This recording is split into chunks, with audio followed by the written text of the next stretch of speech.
আমরা বড়দিন উদযাপন করি সাধারণত দেশের বাড়িতে গিয়ে, কিন্তু এবারে পরীক্ষার জন্য যাওয়া হচ্ছে না। আমার বোন আছে, বোনের সাথে এখানে বড়দিন উদযাপন করছি।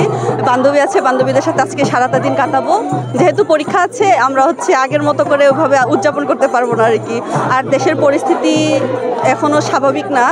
যতটা সম্ভব যেন আমরা চাই আজকের দিনে যেন আমাদের দেশ যেন স্বাভাবিকভাবে আবার আগের মতো করে সুন্দরভাবে সবাই মিলেমিশে আমরা সব কিছু উদযাপন করতে পারি, উৎসব উদযাপন করতে পারি, বড়দিন উদযাপন করতে পারি। এইটাই। এখনও যেহেতু বিভিন্ন দেশে বিভিন্ন অরাজকতা রয়েছে, আমাদের দেশও তার বিকল্প না। চাচ্ছি যেন আমাদের দেশে শান্তি ফিরে আসে, ঈশ্বরের সেই আশীর্বাদ যেন আমাদের সকলের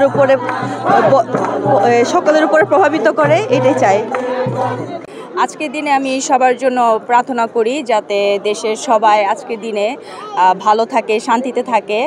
এই তো সকালে ঘুম থেকে উঠে আসলাম, সবার সাথে বড়দিন করলাম, বাড়িতে যাব, তারপরে সবার সাথে আনন্দ করব, গান করব, কীর্তন করব, খাওয়া দাওয়া করব। এই তো। কি বড়দিনটি কিভাবে পালন করলেন? এখনো পুরোপুরি দিন তো পালন হয় নাই, গতকালকে রাতে থেকে শুরু করেছি। আজকে এখান থেকে যাব, বাসায় সবাই মিলে একসাথে খাওয়া দাওয়া করব, বেড়াতে যাব।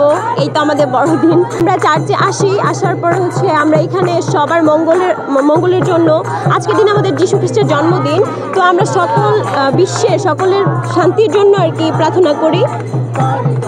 এটাই। আসলে দেশের অবস্থা তো এখনও শিথিল হয় নাই, যেন আমরা সব কিছু যেন শিথিল হয়, আমরা যেন সবাই শান্তিপূর্ণভাবে বাস করতে পারি এই দেশে এবং পুরো পৃথিবীতেই যেন সবাই শান্তিপূর্ণভাবে বসবাস করতে পারি, এটাই প্রার্থনা আমাদের সবার। এই দিনটা আমাদের স্পেশাল একটা দিন, অনেক করি, এনজয় করি, মজা করি।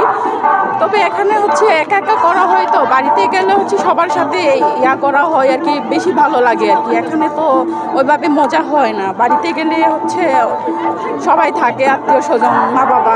এখানে একা একা থাকে, ওইরকম ভালো লাগে না এখানে।